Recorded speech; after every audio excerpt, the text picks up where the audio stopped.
Encantado, muchas gracias. Bueno, muchas gracias a vos. Bueno, en principio yo quería preguntarte un poquito si la figura de Jesús, digamos, siempre estuvo presente en tu vida, si es algo que lo aprendiste de otros, que lo adoptaste por voluntad propia, un poquito eso me interesaría saber, ¿no? Muy bien. Bueno, quizás respondo inmediatamente a esa cuestión, Jorge. Lo primero es compartir que la figura de Jesús de Nazaret, de Cristo Jesús, como me gusta a mí llamarlo, es una figura, tal como la percibo, de una enorme trascendencia por ella misma, por lo que supuso, por lo que fue, por lo que sigue siendo, y también de enorme trascendencia por sus aportaciones a la evolución en conciencia de la humanidad.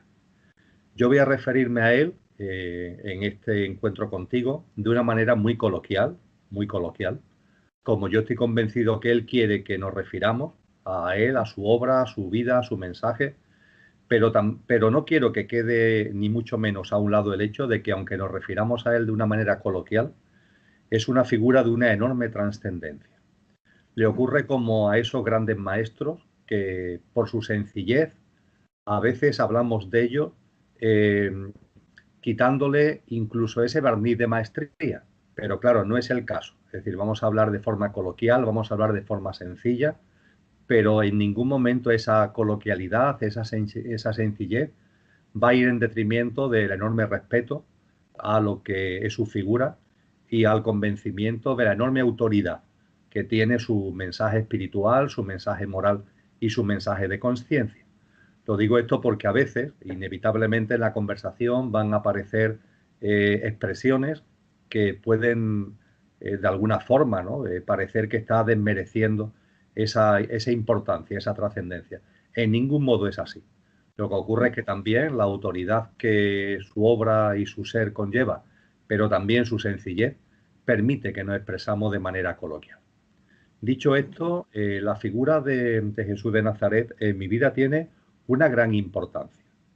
De hecho, desde que yo tengo uso de razón, fue una figura espiritual que ha estado muy presente en mi vida.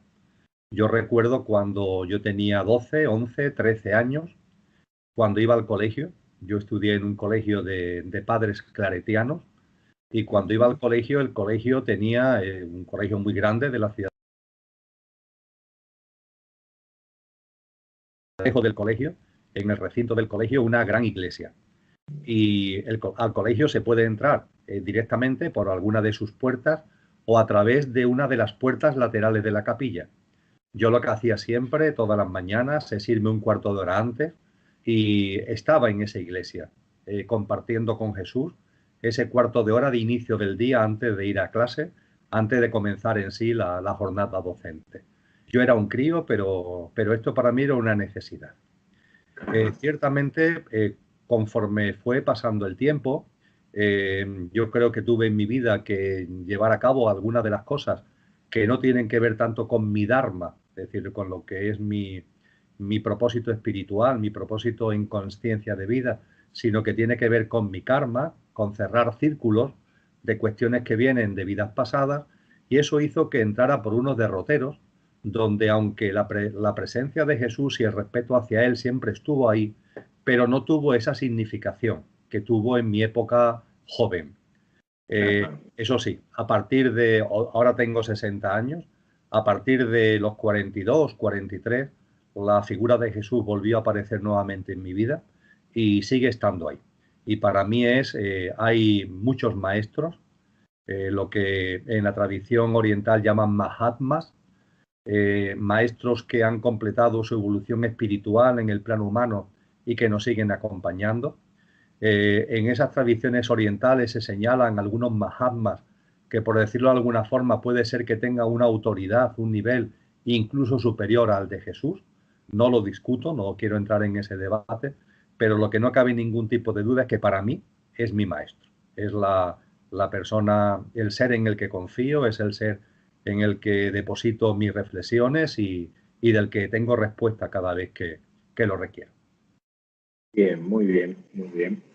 Bien, y con respecto, para empezar un poquito, al Jesús histórico, ¿no? Porque, bueno, algunas personas lo consideran un revolucionario y de hecho, en esa misma época donde él vivió, bueno, los judíos estaban esperando un Mesías liberador de los romanos y ellos creían que el Mesías era él, ¿no? Que iba a venir a caballo con espada a liberarlos y nada que ver, ¿no? Incluso hasta su propia madre, sus propios parientes, bueno, lo entendían así, ¿no? Y ¿qué opinas vos de este Jesús histórico y de personas que todavía, como de hecho los judíos, no creen que haya sido el liberador y lo esperan todavía? ¿Qué podrías hablar de este tema? En, la, en el Jesús histórico se mezclan, pero de una forma que yo considero que es armónica, no contradictoria, dos líneas. El linaje, vamos a llamarle político, y el linaje espiritual. El linaje político, sin ningún tipo de duda, que es el que tú acabas de hacer referencia, ese linaje político estaba presente en la figura de Jesús de Nazaret.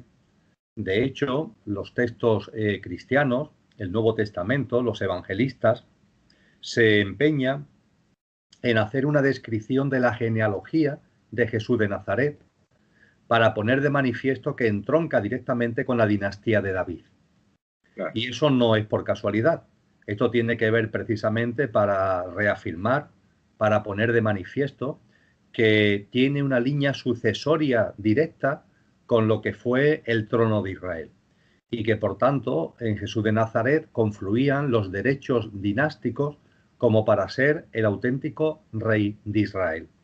No el rey títere puesto por los romanos, que es lo que venía sucediendo en aquella época, sino el rey verdadero, que por estirpe, por linaje, le correspondía el ser el que encabezara ese trono de Israel. Esto estuvo presente en la vida de Jesús. Jesús era conocedor de esto, su familia, lógicamente, era conocedora de esto, y una parte significativa de sus discípulos, de las personas que lo siguieron, no solo eran conocedoras de esto, sino que en esto centraron lo fundamental de la labor de Jesús. Entre sus discípulos, entre el más de centenar de personas que constituían el grupo central, que en los Hechos de los Apóstoles se denomina Camino, las 120 personas, la mayoría curiosamente mujeres, que conformaron el núcleo fundamental de los que lo seguían, había entre muchos de ellos el convencimiento de que lo fundamental de Jesús de Nazaret era este entronque político que iba a posibilitar que, unido a sus poderes, por decirlo de alguna forma, a sus facultades, liberara a Israel del dominio romano y volviera a establecer una dinastía legítima en el trono de Israel. Esto estuvo muy presente en la vida de Jesús de Nazaret, esto estuvo muy presente en personas que se le acercaron, en grupos como los celotes, que encabezaba el que hoy conocemos como San Pedro, que pertenecía a esa ramificación de la oposición judía a los romanos y que vieron en Jesús precisamente la persona con capacidad para realizar la expulsión de los romanos y la liberación de Israel. Esto estuvo enormemente presente. Ahora bien, en Jesús de Nazaret había otra línea, que sin ningún tipo de duda, aunque muchos de sus seguidores no lo entendieran e incluso no lo percibieran, era la fundamental, que es el linaje espiritual. Jesús de Nazaret era un alma enormemente evolucionada, un alma que en su nivel de autoconsciencia está muy por encima de lo que tú, yo, la inmensa mayoría de la humanidad actual, y han pasado 2000 años, podemos estar, y un alma que cuando encarna nace con un propósito que no es político, aunque tenga también ese trasfondo político, sino que es claramente espiritual. La venida de Jesús a este mundo tiene que ver con la colaboración para aumentar la autoconsciencia, para colaborar en aumentar la autoconsciencia de los seres humanos. Esto es lo básico. Y tanto es lo básico que él dijo una y otra vez que mi reino no es de este mundo. Sus mensajes una y otra vez insistieron en eso, aunque una gran parte de aquellos que le escuchaban seguían todavía interpretando sus palabras exclusivamente a través del linaje político y no a través del linaje álmico espiritual que Jesús atesoraba. Yo no tengo ninguna duda de que su madre y, entre comillas, su padre, José, tenían conocimiento de esto. Es decir, yo no tengo ninguna duda que María y José sí conocían que mucho más allá de lo que era la línea, el linaje histórico-político real de Jesús, lo básico de ese niño que después creció, se hizo joven y se hizo un adulto con la vida que todos sabemos que desarrolló, lo fundamental no era la parte del linaje político, sino que era lo que estaba llamado a hacer desde el punto de vista espiritual. Jesús y José fueron testigos de primera mano de los mensajes que le vinieron de otros planos para que tuvieran conciencia de que ese niño que iban a nacer en el seno de su familia no era un niño cualquiera, era un alma muy especial, y ellos sí sabían, ellos sabían sobradamente. María en particular era perfectamente conocedora de que Jesús vino a ella no para llevar una vida, entre comillas, normal, no para llevar una vida, entre comillas, de recuperar el trono de Israel y la liberación del pueblo judío, sino que había otras claves mucho más profundas en ese niño. Bien, muy bien. ¿Y qué nos podés contar de la niñez de Jesús? Que hay tanta incógnita, ¿no? O sea, por lo menos ningún evangelio canónico habla sobre la niñez, o a lo sumo hay alguna referencia, pero quizás sí algún apócrifo, he leído el de Pseudo Santiago, pero no hay nada avalado que hable sobre la niñez de Jesús. ¿Qué pasó con esto? ¿Por qué ese resguardo, no? Sí, yo no lo veo tanto, Jorge, como que se quiera guardar nada, sino que simplemente Jesús de Nazaret, no nos podemos olvidar que con independencia de que fuera un alma enormemente evolucionada, encarna en un ser humano. Y cuando se encarna nuevamente en el plano físico humano, hay un periodo inevitable donde la conciencia queda solapada. En la mayoría de los seres humanos, esa conciencia solapada es de por vida. Es de por vida. Es decir, con dificultad vamos saliendo de esa amnesia, vamos abriendo un poco. Eso, algunas personas no salen nada, otras un poquito vamos asomando la cabeza. Pues bien, en el caso de las grandes almas, por decirlo de una manera muy coloquial, también necesitan un tiempo. Yo no tengo ningún tipo de duda de que Jesús de Nazaret, su niñez, su adolescencia, entre comillas, fue bastante normal. Es decir, se dedicó a lo que se dedica un niño, a lo que se dedica un adolescente, vivió experiencias como niño, en fin, las normales en su época, las normales en la localidad donde vivía, en las relaciones con la gente que le rodeaba. Sin duda ninguna, ese alma de un gran nivel de autoconsciencia estaba ahí, pero en aquellos momentos, en aquella tierna infancia, en aquella adolescencia, correspondía lo que correspondía. Tenemos algún destello, de hecho los evangelios cristianos nos narran algo al respecto, hombre, de que siempre fue un niño especial, de que fue estos niños que hoy, por ejemplo, hoy nos dicen las madres, es que este niño habla y nos hace unas preguntas o realiza unas afirmaciones que nos quedan. Claro. En el caso de Jesús parece que pasó algo parecido, pero con mucha más potencia, ¿no? Es famosa la narración que hay en los evangelios del Jesús perdido y hallado en el templo. Cuando a Jesús y a María, en una visita al templo, Jesús se les pierde, entre comillas, y cuando por fin lo encuentran, está hablando con los rabís de ese templo y le está hablando con una maestría, le está hablando con una autoridad que a todos los que lo están escuchando los tiene con la boca abierta, ¿no? Es decir, que esos destellos estaban ahí, porque claro, ese alma, aunque el cuerpo fuera todavía de niño, de adolescente, ese alma impresionante estaba ahí presente. Pero no obstante, yo creo que no tenemos muchos datos, no tenemos mucha información de ese Jesús niño, de ese Jesús adolescente, porque en gran medida fue una niñez y una adolescencia como tantas otras, con independencia de que tuviera también manifestaciones especiales, como este pasaje de los evangelios del templo que acabo de recordar. Sí parece que llegada a la edad de la adolescencia, al pasar esta edad, Jesús sí tuvo cerca a personas que le condujeron a determinados foros, a determinados centros, para que esa grandeza de su alma pudiera empezar ya a plasmarse, pudiera salir de cualquier tipo de amnesia, de cualquier tipo de envoltura. No se nos puede olvidar, para empezar, que cuando se produce la matanza de los niños, que tiene lugar poco después del nacimiento de Jesús, porque Herodes se vuelve como locos, el títere, ¿no?, que habían puesto los romanos como rey de Israel, se vuelve como loco, y como había profecías que hablaban de un Mesías, empieza a matar niños a diestro y siniestro. José y María toman la decisión de irse a Egipto, se van a Egipto.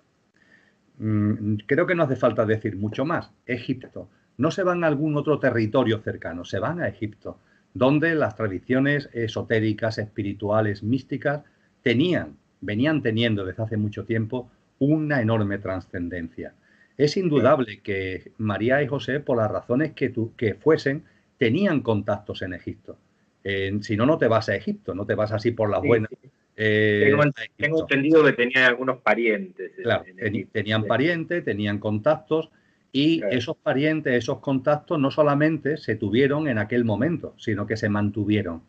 Y eso hizo posible que posteriormente, cuando Jesús ya era un joven en edad, entre comillas, de empezar ya a plasmar lo que su alma en realidad poseía, hay indicios de que volvió a ese Egipto, y que en Egipto estudió en escuelas de misterios que simplemente le sirvieron para recuperar la autoconsciencia que ya atesoraba. También hay indicios por el tipo de mensajes que da, sobre todo por el tipo de mensaje, por el tipo de parábola, por el lenguaje que utiliza, de que también estuvo en íntima conexión en esa juventud con ese famoso grupo que era judío, pero que era enormemente místico, que eran los esenios. Los esenios, dentro del mundo de la religión judía, era un grupo muy especial. Yo creo que todos somos conscientes que todas las religiones tienen una parte más superficial y después tienen una parte mística. En el caso de la religión cristiana, hay una iglesia oficial, pero siempre ha habido, en conjunción con ella, ha habido hombres y mujeres que han profesado, han divulgado, han practicado una profunda mística cristiana. En el ámbito de la lengua castellana, grandes místicos como San Juan de la Cruz, como Santa Teresa de Jesús, como Fray Luis de León, como Miguel de Molinos. En el ámbito de la mística cristiana, ya no solamente de lengua castellana, grandes místicas como fueron las Beguinas, como Hildegard, por ejemplo, o Beatriz de Nazaret, por poner dos ejemplos. Hubo siempre en el mundo de la cristiandad, de la religión cristiana y de la religión católica, una parte superficial y una parte mística. Nos vamos a la religión islámica y nos encontramos lo mismo. Hay una religión, vamos a decir así, superficial, y después está una corriente mística que fundamentalmente está configurada por el sufismo, con esos grandes personajes que fueron Al-Halal, Ibn Arabi, Rumi, etcétera, etcétera. Pues bien, en el ámbito del judaísmo pasaba por aquella época algo parecido. Es decir, había una religión fundamentalmente dirigida por una de las tribus de Israel, por la tribu Levi, que es la que se encargaban de las labores sacerdotales, pero había también un grupo que era el esenio, que yo lo ligaría a la corriente mística del judaísmo, una corriente profunda, una corriente que era conocedora de la divinidad que todos los seres humanos atesoramos, y que con base en ello rompía moldes a los cultos, a los ritos, a las formalidades de la religión superficial, ¿no? Con ese grupo esenio, Jesús, también hay indicios, y yo creo que es comprobable por el tipo de mensajes que da, que estuvo no solamente en conexión, sino que aprendió con ello, o recuperó parte de la amnesia, de esa gran alma en autoconsciencia, se fue quitando el polvo, por decirlo de alguna manera, en conexión con estos grupos. Y yo creo que a esto dedicó fundamentalmente Jesús una buena parte de su vida, a recuperar una maestría que era innata, pero que tenía que desenvolverse. Lo hizo en conexión con escuelas de misterio de Egipto, lo hizo en conexión con la mística más profunda de la religión judaica, de la mano de los esenios, y por fin, Jorge, llegó un momento en el que ya estaba preparado,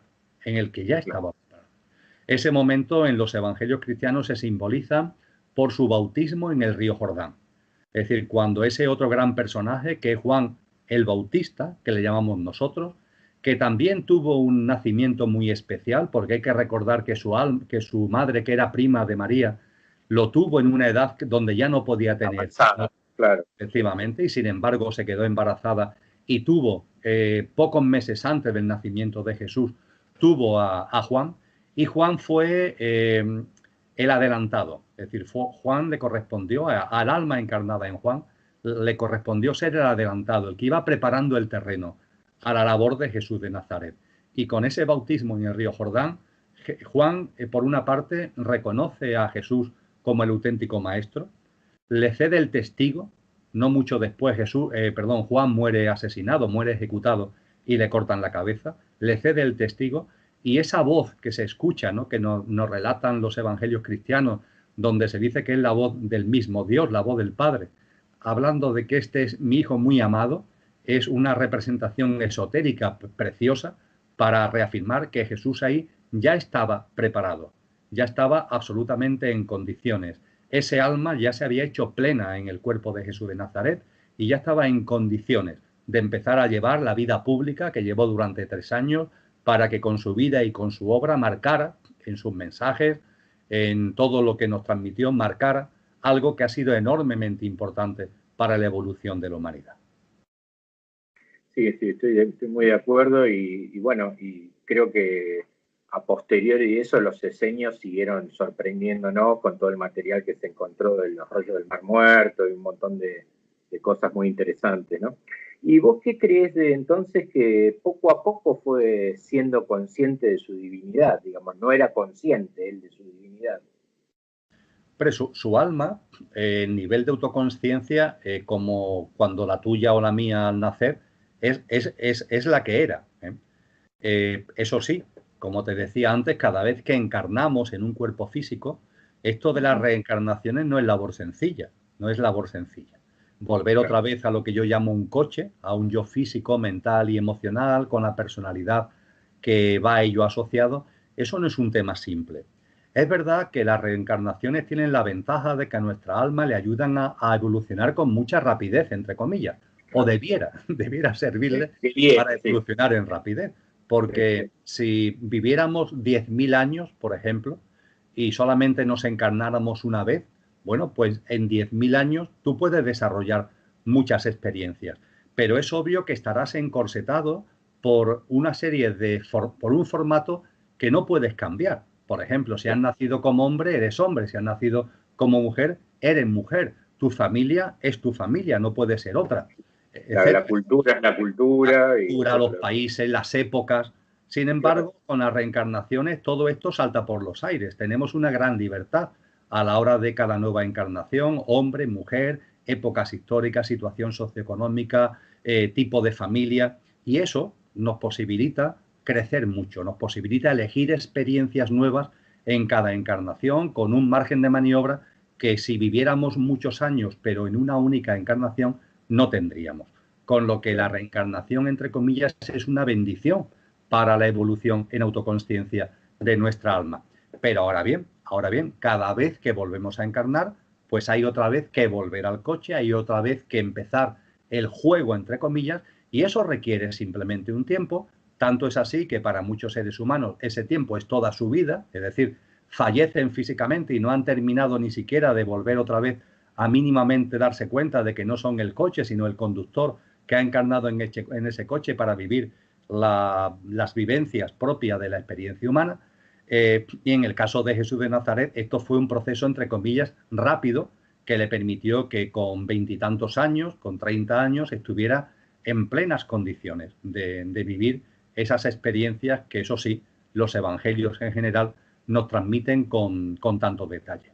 Y aquí, Jorge, para responder completamente a la cuestión que me has planteado, quiero abrir una duda, pero una duda que planteo no para que nos paralicemos con ella, no una duda pasiva, sino una duda activa, una duda que nos ayude a investigar, que nos llame, que nos reclame a investigar y a indagar. Me refiero a lo siguiente: compartiendo la figura de Jesús con personas que tienen mucha sabiduría espiritual y que esa sabiduría espiritual no solamente se da en el ámbito occidental, sino que tiene mucho que ver con tradiciones espirituales muy antiguas orientales, la disyuntiva que se abre es la siguiente. Por una parte, no hay ningún tipo de duda que Jesús fue lo que en términos budistas se conoce como un bodhisattva. Pero un bodhisattva es un alma que ha completado su ciclo de evolución, ha llegado al máximo al que en el plano humano podemos llegar y vuelve a encarnar, no por algo que tenga que ver con experiencias que necesita vivir, porque ya no necesita vivir experiencias, porque ya ha completado lo que es su proceso evolutivo y se encarna por amor, simplemente por amor a la humanidad. A los más interesados en la figura del Bodhisattva, hay en internet mucha información, hay una especie de maravilloso poema que es el voto del Bodhisattva, que es el voto de seguir encarnando para ayudar a la liberación en conciencia de todos los seres sensibles, y hay un consenso en el ámbito de esta sabiduría oriental a la que me estoy refiriendo ahora, acerca de que Jesús fue un Bodhisattva. A partir de ahí, los bodhisattvas actúan de dos formas, Jorge. Actúan cuando vuelven a reencarnar por puro amor y para compartir con las experiencias que pueden ayudarnos a los demás a seguir el sendero que ellos ya han recorrido. Los bodhisattvas lo pueden hacer como lo que son, como almas muy evolucionadas en autoconsciencia, lo que venimos hablando ahora con relación a Cristo Jesús, pero también hay bodhisattvas tan especiales que en un momento concreto de su vida se convierten en receptáculos de lo que en esa terminología esotérica podríamos llamar un avatar. Un avatar. Un avatar ya no es un alma que ha recorrido un camino en el plano humano, sino que es una especie de rayo divino limpio, un rayo divino de una enorme potencialidad, tan enorme potencialidad que no puede encarnar en el plano humano, y que la única forma de encarnar en el plano humano es porque tenga un receptor con unas cualidades vibracionales tan impresionantes que permitan que se produzca, si me permites que me exprese coloquialmente, el aterrizaje del avatar en él. En el ámbito oriental... ¿O te referís a que no hubiera coche que lo soporte, digamos? Efectivamente. Salvo un coche ya que hubiera tenido primero un alma de un bodhisattva encarnada en él, y que a lo largo de su adolescencia, de su juventud, le hubiera dando una serie de cualidades que en un momento determinado sí permitan que ese rayo del avatar entre en él. En el ámbito oriental hay personas sabias que consideran que Jesús de Nazaret precisamente hizo esto. Es decir, que fue, por supuesto, un bodhisattva, pero fue un bodhisattva después tan especial que posibilitó la encarnación, que posibilitó el aterrizaje en él de algo muchísimo más poderoso, muy difícil de definir y de concebir en el plano humano, que es la figura de un avatar. Y eso solamente se produce de manera excepcional, se ha producido pocas veces a lo largo de la historia de la humanidad, y si se hace es porque desde planos, entre comillas, de mayor sutilidad vibracional, planos, entre comillas, de luz, están pendientes de la evolución de la humanidad y de vez en cuando, sin interferir en ella, pero sí intervienen para que aparezca en escena una figura que por su mensaje, por su vida, por su obra, pueda abrir puertas, pueda abrir una dinámica, pueda impulsar procesos que de otra forma no sería posible. Y yo dejo aquí abierta esta disyuntiva. Es decir, la disyuntiva de si Jesús de Nazaret fue un bodhisattva, lo cual es ya per se espectacular, o es que además de ser un bodhisattva, en un momento determinado de su vida recibió ese rayo de avatar que encaminó la última parte de su vida. Eso significaría que en ese bautizo al que anteriormente hacía referencia, que Juan Bautista realiza a Jesús en el río Jordán, esa voz divina que habla de este es mi hijo muy amado, lo que es la representación esotérica precisamente de ese aterrizaje del avatar en la figura de Jesús de Nazaret. Esto lo abro como una disyuntiva. En ningún caso nos vayamos por un sitio o nos vayamos por otro, para nada desmerece ni pone en cuestión No, la enorme claro, trascendencia de la figura de Cristo Jesús. claro, claro. Y la enorme huella que dejó en la historia, En, obviamente. en, en el ámbito oriental se considera que tiene que ver con una figura, vamos a llamarle de avatar, que es Maitreya, ¿eh? Que es Maitreya, que es como una especie de ¿Así? encarnación de ese rayo de Maitreya en la persona de Jesús de Nazaret. Bien, muy interesante. ¿Y con esto podemos deducir que tuvo otras encarnaciones, esa alma? Hombre, sin ningún tipo de dudas, lo que cualquier alma que encarna en el plano humano ha tenido un camino de reencarnaciones, Jorge, efectivamente.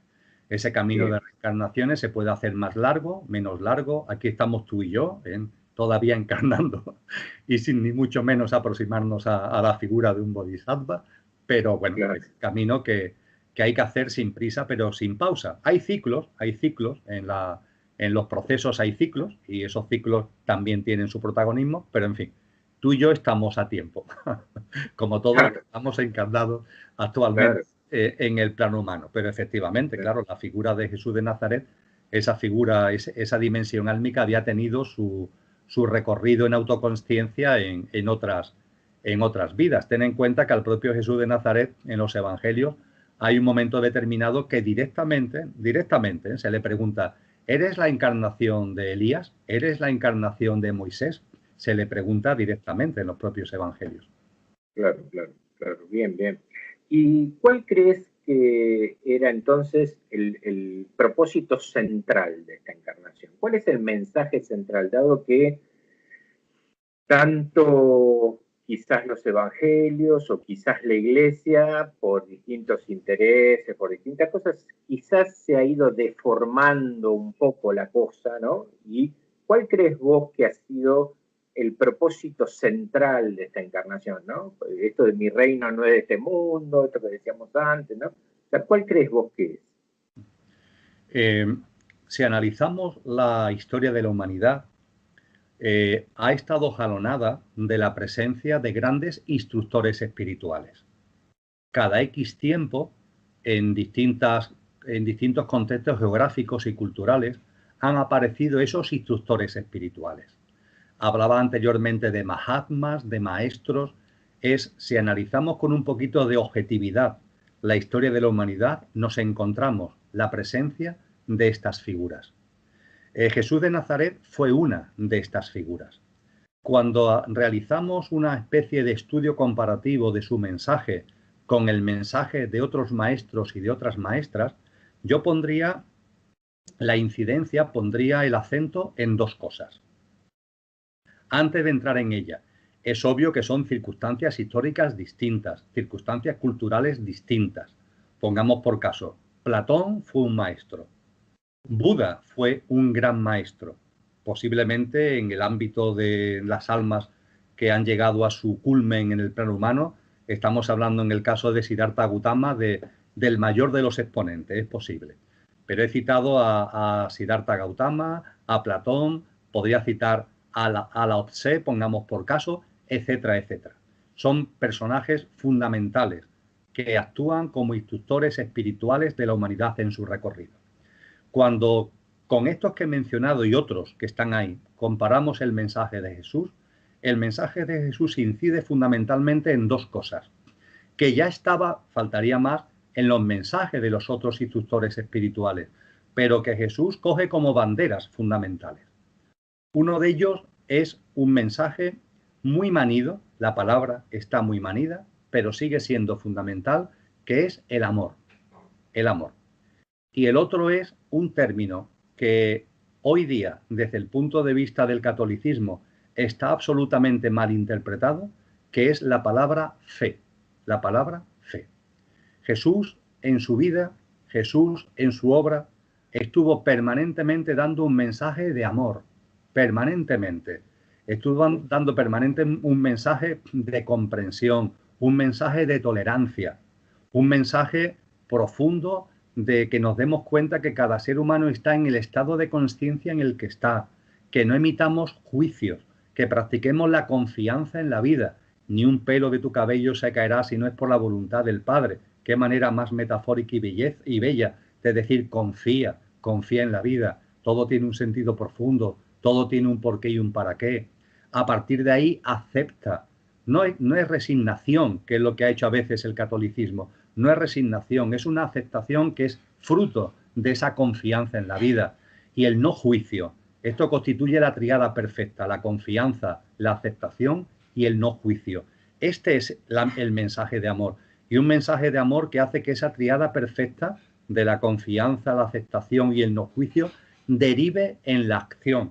Jesús, ante la confianza en la vida, la aceptación y el no juicio, no se cruza de brazos, actúa. Es una persona que nos muestra la necesidad de una acción consciente. Visto por los psicólogos actuales, el Jesús por lo menos que conocemos más de la última época de su vida pública, era un hiperactivo, no paraba, estaba continuamente yendo de un lado para otro, compartiendo de corazón con los demás, llevando a cabo obras espectaculares, muchas de ellas en formas de milagros.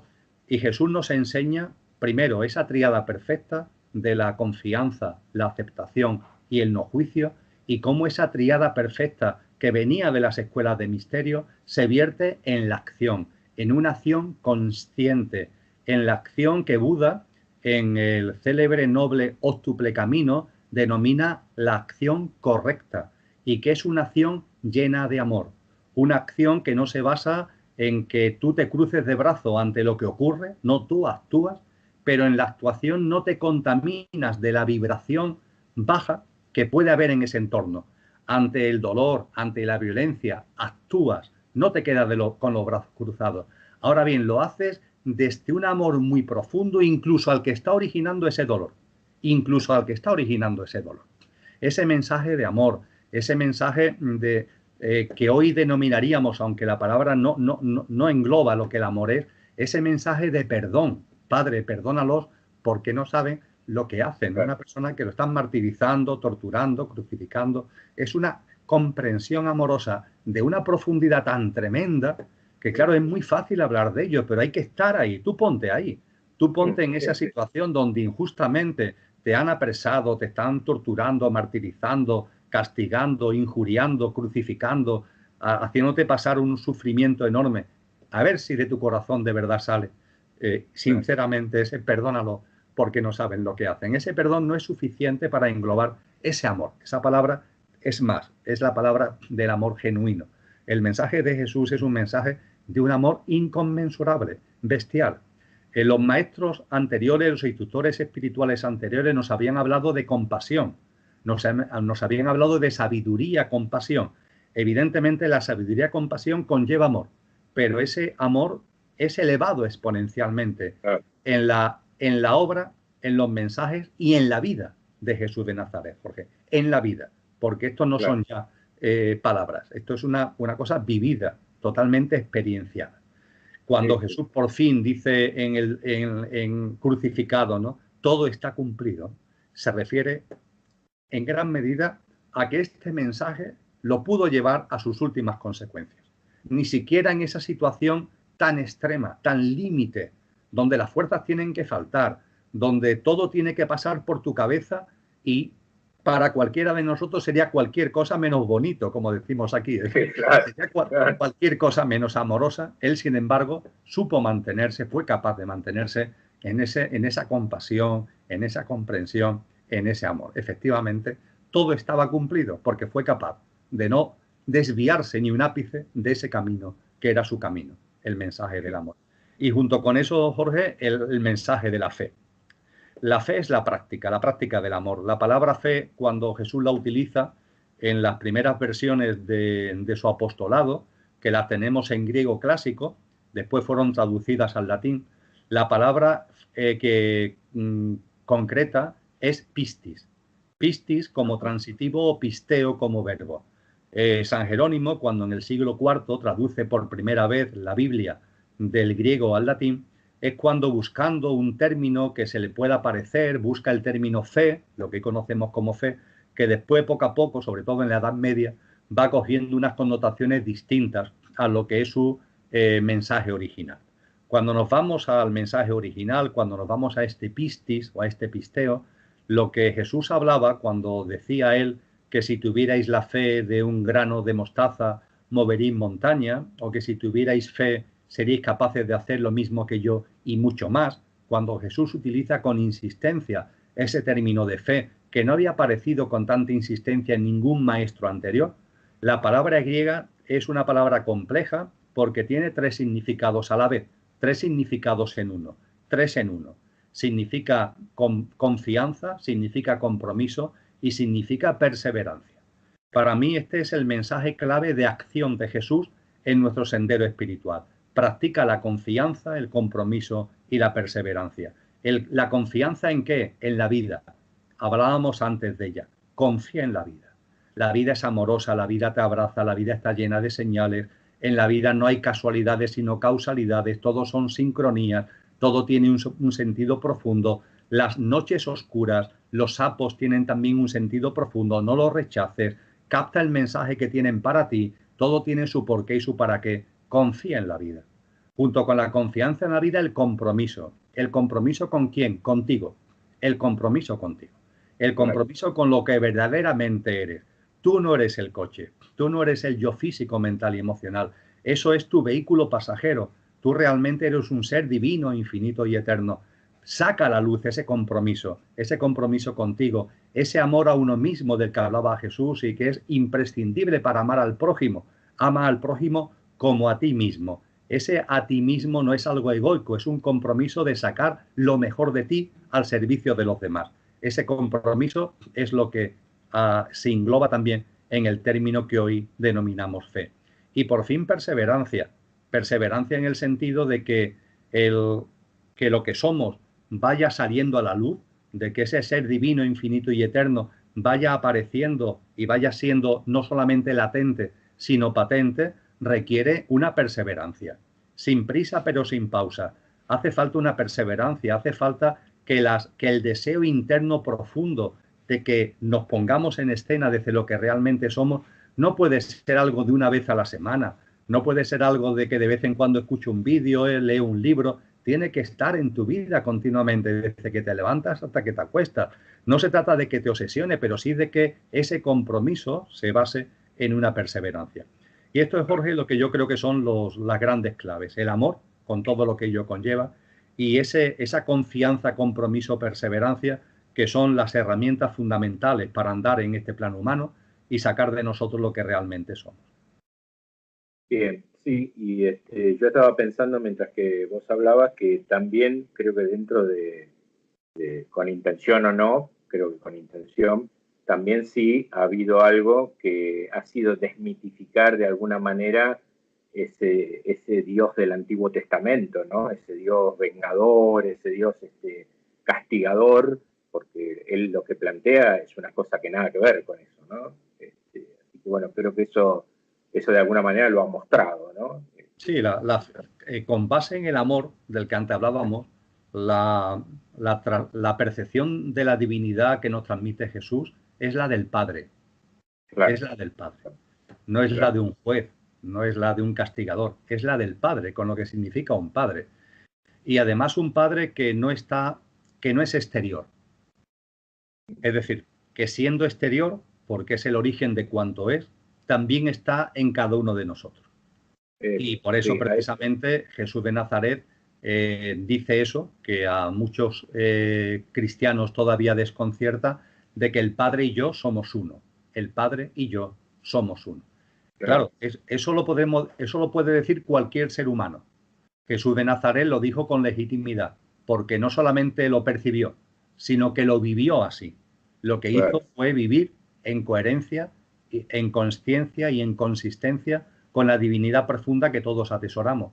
Y desde esa consciencia, desde esa coherencia y desde esa consistencia es por lo que pudo transmitir el Padre y yo somos uno. Pero como tú muy bien has apuntado, la figura de esa divinidad, que es mucho más metafísica que antropomorfizada, no tiene nada que ver con algún tipo de ser que nuestra mente de alguna manera pueda dibujar. Esa figura del Padre nos habla claramente de una figura amorosa, y ese amor del Padre es precisamente el que nosotros deberíamos poner todos los días en escena a través de nuestras acciones, emociones y pensamientos en este plano humano. Claro, claro. Y de esto se desprende justamente esto que a lo mejor le va a venir bien a muchas personas, entender que esta dimensión divina que él tiene es la misma que tenemos nosotros. O sea, la tenemos nosotros como seres, como creados, ¿no? Eso es importante entenderlo. Eso es muy importante también. No es un ente que está ahí, que es inalcanzable, que jamás vamos a llegar a él, ¿no? No, claro. Sí, esto, fíjate, yo tengo el convencimiento profundo, por una parte, por mi propia introspección, por otra parte, por mi comunicación con él y por otra parte, por lecturas que he realizado a partir del surgimiento de una obra que se llama El Enigma Sagrado, que fue desarrollado por unos periodistas de la BBC que empezaron a estudiar hace muchos años de esto, la figura de Jesús de Nazaret. Estos periodistas en su investigación empezaron a poner de manifiesto una serie de textos, una serie de documentos. Algunos de los que yo he podido conocer proceden del siglo XVI, del siglo XVII, y que nos narran una vida del Jesús hombre que a lo mejor a los católicos les puede ofender, pero hacen mal el ofenderse.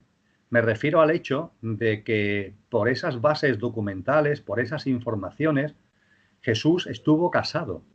Estuvo casado con la persona que conocemos como María Magdalena, como María Magdala, como la Magdala. Eso te lo iba a preguntar justamente, pero si querés lo desarrollamos un poco ahora, sí. Pero lo iba a preguntar, si querés lo retomamos con esto que yo quería hablarte de un poquito más adelante.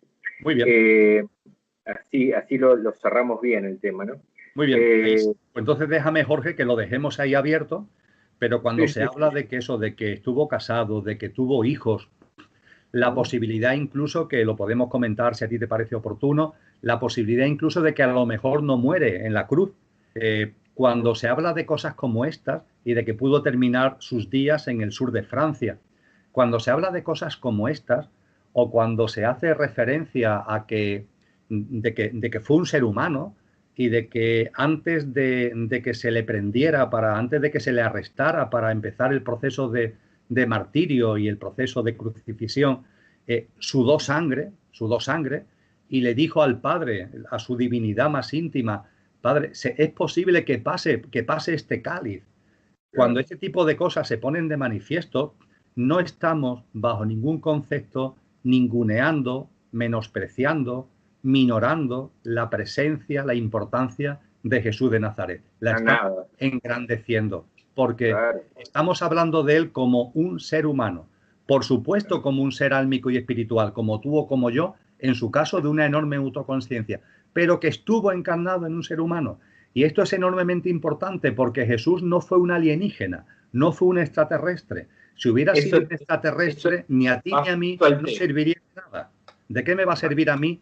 Claro, ese extraterrestre viene aquí y hace no sé cuánto. No. Jesús es un ser humano, como cualquiera de nosotros.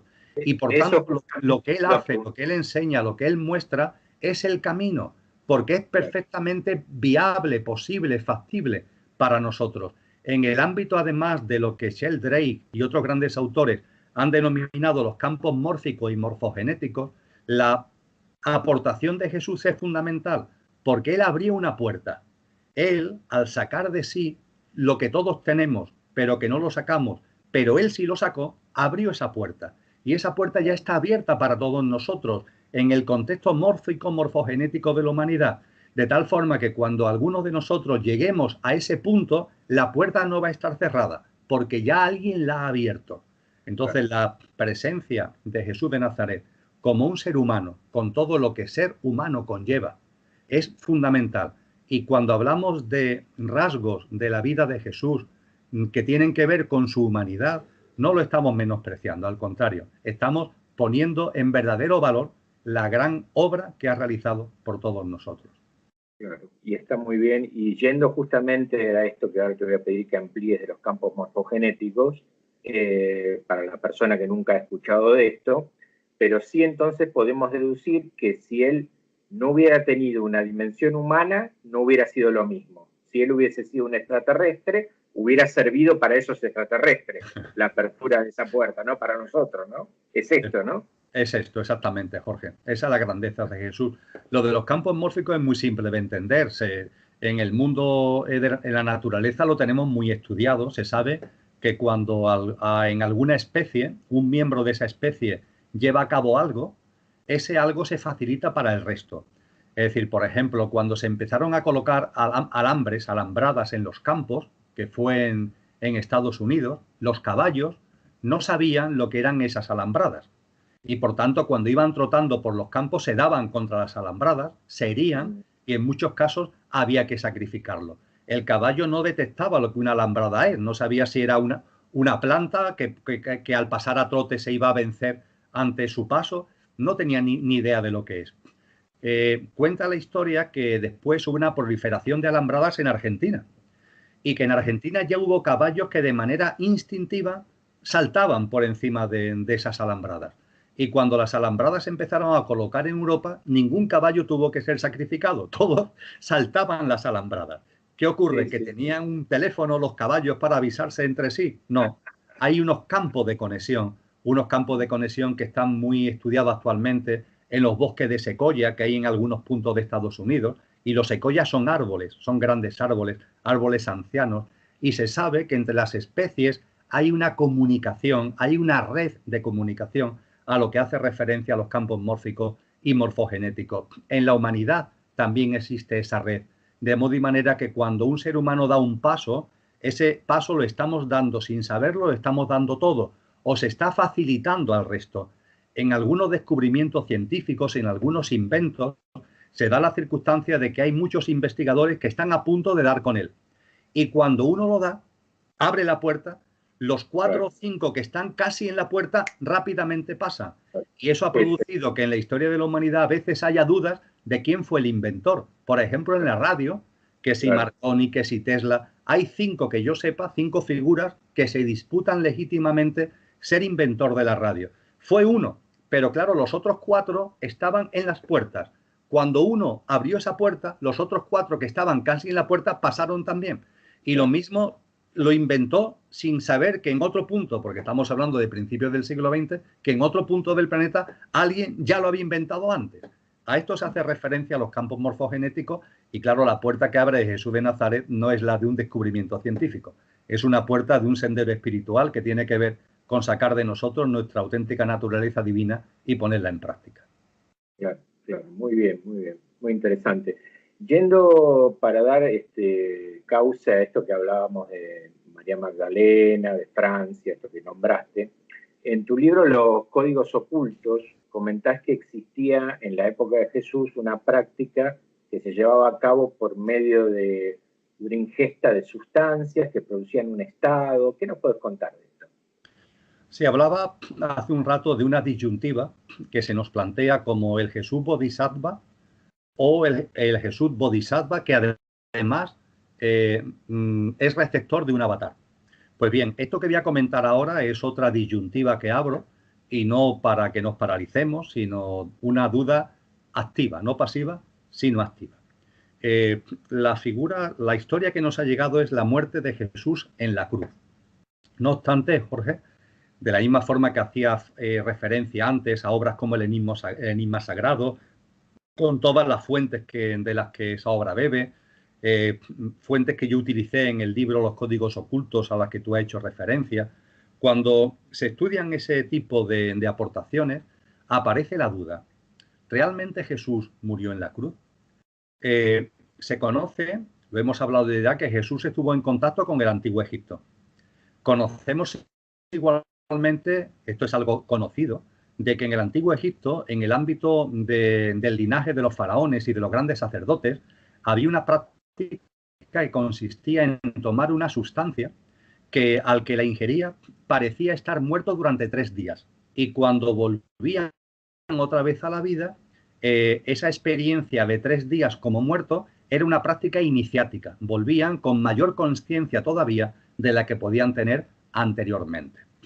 En el caso de Jesús de Nazaret, la posibilidad de que esa esponja, ese trapo mojado que se le acerca a su boca, que narran los evangelios, que se le acerca a su boca, porque Jesús tiene sed y mofándose de él le acerca un trapo mojado que tiene vinagre, se abre la posibilidad de que ese trapo no fuera vinagre lo que tiene, sino que tuviera precisamente este tipo de ingrediente, este tipo de sustancia al que estoy haciendo referencia.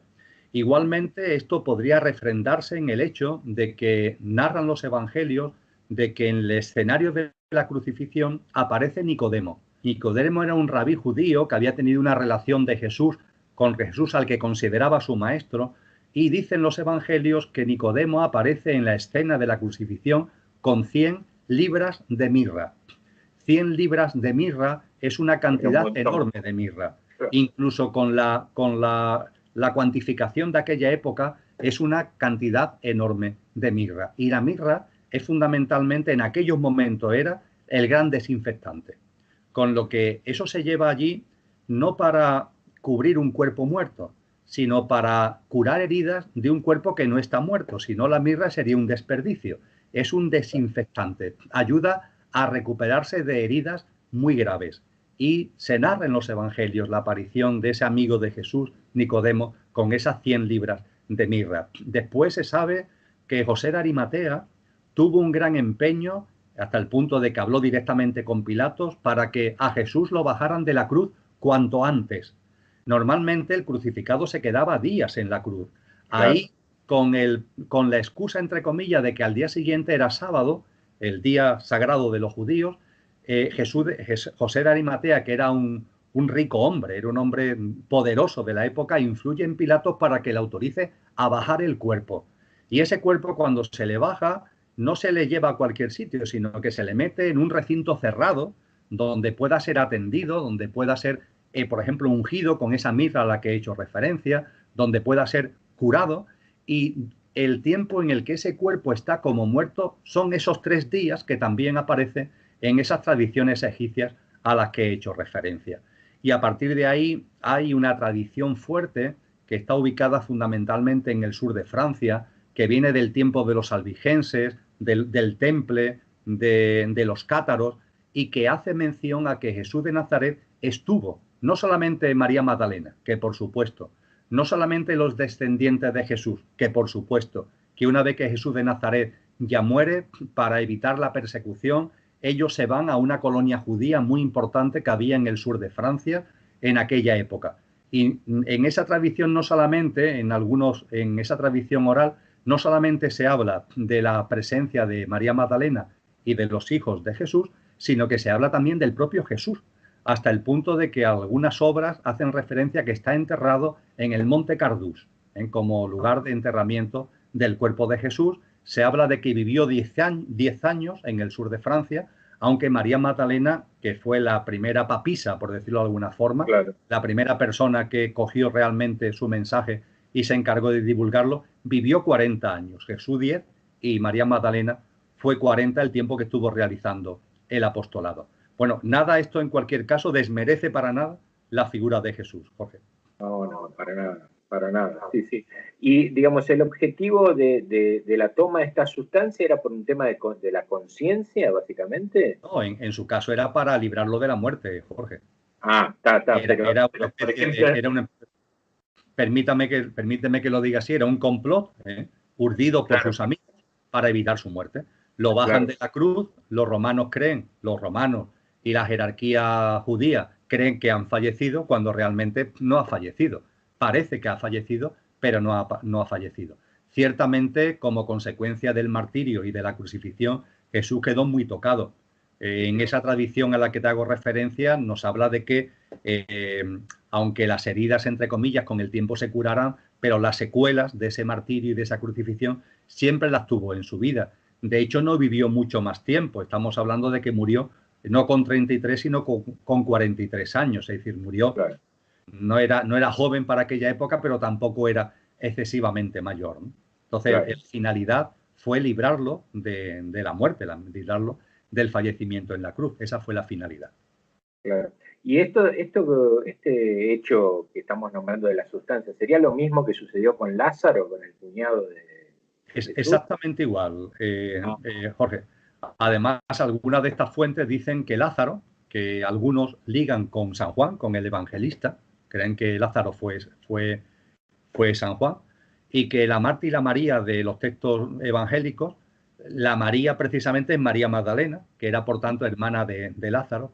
Lázaro lo que hace es probar en él esa sustancia.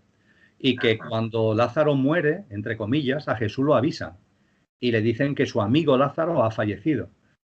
Y en los evangelios hay una pregunta que es muy curiosa, Jorge, y es que Jesús pregunta, ¿cuánto tiempo hace que ha fallecido? Dice, no, murió ayer. Dice, pues entonces no hay prisa. Sí, me acuerdo. Claro, porque si él sabía que eso se debía a la ingestión de esa sustancia, sabía que hasta el tercer día no se iba a producir esa resurrección, entre comillas. Claro. Bueno, bien, es importante ir viendo todas las fuentes que hay como para ir cada uno eligiendo qué es lo que le parece. Ahora, la pregunta ante esto sería, bien, y entonces la resurrección, todo lo que los apóstoles proclaman, lo que la iglesia es casi el nudo central del catolicismo, que es la resurrección, ¿cómo sería con este? Claro. Es muy sencillo, Jorge. Mira, la tergiversación del mensaje de Jesús se ha empeñado en la idea de la muerte, en la idea de la muerte. La resurrección que nos enseña Jesús es la resurrección en vida, la resurrección en vida. Que sería lo que vos decías a partir del bautismo, sería eso, digamos. La resurrección en vida significa el momento en el que por fin un ser humano vive como lo que es. No como el coche, no como tu yo físico, mental y emocional y la personalidad a él asociada, sino como el conductor, como el ser divino, infinito y eterno que somos. Eso es resucitar en vida. Y hay algo muy importante. La resurrección o se produce en vida o no se produce después. Es decir, cuando desencarnamos, nos llevamos las experiencias que hemos cosechado en la vida física. El nivel de autoconsciencia que tenemos al fallecer es como consecuencia de la cosecha de lo que hemos hecho en vida. Hemos encarnado con un determinado nivel de autoconsciencia. La lámpara de aceite a la que Jesús hace referencia en el Evangelio de Mateo, capítulo 25, la lámpara de aceite, cuando encarnamos la tenemos llena a un nivel, el alma, su nivel de autoconsciencia. En una nueva vida vivimos experiencias para llenar más la lámpara. Lo hacemos o no lo hacemos, pero para eso encarnamos, para llenar más esa lámpara de aceite de autoconsciencia, y cuando desencarnamos, esa lámpara se llenará más o no en función del jugo que le hayamos sacado a nuestra vida física. Es decir, la autoconsciencia se avanza en ella por las experiencias en esta vida, no por lo que podamos vivir desencarnados, que lo único que hacemos es recoger la cosecha. De ahí que el mensaje de la muerte sea un mensaje que no conduce a nada. Es un mensaje que lleva a pensar que, bueno, ya cuando me muera, no. Tienes que hacerlo aquí. Las experiencias que tienes que desarrollar, tienes que llevarlas a cabo aquí.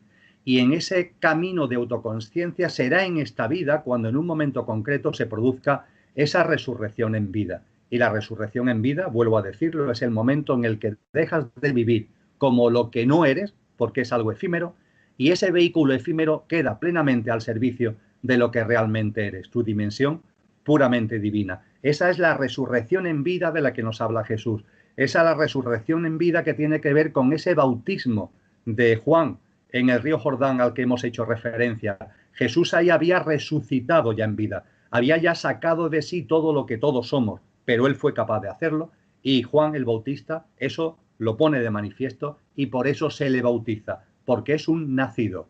A Nicodemo, al que anteriormente hablábamos antes, ese gran rabí judío, en el Evangelio de Juan le dice Jesús, Nicodemo, hay que nacer de nuevo, hay que nacer de nuevo. Él le pregunta, y Nicodemo dice, pero maestro, dice, pero maestro, ¿cómo voy a volver al vientre de mi madre?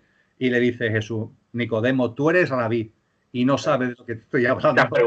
Hay que nacer de nuevo. Ese nacer de nuevo no es salir del vientre de la madre, es esa resurrección en vida, Jorge, de la que estamos hablando. Es esto que venimos hablando, claro, muy, muy interesante. Bien. A ver, para ir ya cerrando un poquito, ¿qué nos podrías decir de lo que es la dimensión crística? La dimensión crística tiene que ver con la chispa divina que todo ser lleva en su interior. Todo está impregnado de divinidad. Todo, sin excepción, está impregnado de divinidad. Como muy bien dice Elena Blavatsky en La doctrina secreta, la divinidad está en cada átomo del universo y, por supuesto, está en cada ser humano. En la tradición oriental se le llama mónada, encarnada en el ser humano, y atma. En la tradición cristiana, en la cristiana superficial, externa, y en la cristiana interna o esotérica, se le llama Espíritu Santo. ¿El Espíritu Santo qué es? El Espíritu Santo es el Espíritu que es uno en cada uno. El Espíritu que es uno y está en cada uno. Es esa divinidad profunda, esa divinidad íntima. Estamos en una habitación mucha gente y estamos respirando un mismo aire. Ese aire, cuando respiramos, entra en nosotros, pero el aire es uno, aunque esté en mí, aunque esté en ti, ese aire es uno. El Espíritu que es uno, que está en cada uno, es ese Espíritu Santo, ese Atma, esa chispa divina de la que nos hablan todas las tradiciones espirituales. Y el Cristo interior tiene íntimamente que ver con eso. Es la plasmación más genuina de esa divinidad. Y cuando se nos habla de que el final de esta humanidad, que no será el final de la humanidad, sino de esta humanidad, de esta generación, como habla Cristo Jesús en Mateos 24, cuando los apóstoles le preguntan, Maestro, ¿cómo será el final de los tiempos? Él no habla del final del mundo, él habla del final de esta humanidad, para dar paso a una nueva humanidad con unas características concienciales de vivencia absolutamente ejemplares y deseables para los que estamos todavía en esta humanidad. Jesús, cuando hace referencia o cuando el cristianismo hace referencia al tránsito de una humanidad a otra, habla de la parusía. No habla de otra cosa, sino de la parusía, que significa presencia, la presencia crística. Esa transformación de la humanidad devendrá en un momento en el que los seres humanos empecemos a sacar de nosotros lo que realmente somos, empecemos a sacar de nosotros lo mejor de nosotros mismos. Eso que dice Jesús, que habrá dos mujeres en un molino, una seguirá estando y otra no estará. Habrá dos en el campo, uno seguirá estando y otro no estará. Porque habrá seres humanos que serán capaces de sacar lo mejor de sí mismos y seres humanos que no lo harán. Pero esa parusía es esa presencia crística, esa presencia en la humanidad como consecuencia de la presencia en muchos seres humanos de lo que realmente somos, de esa dimensión divina, de ese Cristo interior que todos atesoramos. Jesús afloró, plasmó, practicó ese Cristo interior y precisamente por eso a mí me gusta llamarlo Cristo Jesús. Su nombre humano fue Jesús, Yeshua, pero su plasmación espiritual fue crística. De ahí que merezca ser llamado Cristo Jesús. Bien, bien, muy interesante. Y entonces, teniendo en cuenta esto que vos decís, ¿qué podríamos decir de la tan hablada y anunciada segunda venida, ¿no? ¿Qué podríamos decir de eso? La segunda venida es algo... Dijimos que no había coche que lo soportara tan fácilmente, ¿no? O sea, ¿y entonces qué sería? Sí, la segunda venida, hay un proyecto que estoy dirigiendo que se llama Consciencia y Sociedad Distópica. A partir del 1 de febrero habrá una web a disposición de todas las personas que se llama precisamente sociedaddistópica.com, que hila con todo lo que ahora de una manera muy breve voy a resumir. Está más que anunciado por grandes sabios y sabias que las humanidades se van sucediendo las unas a las otras.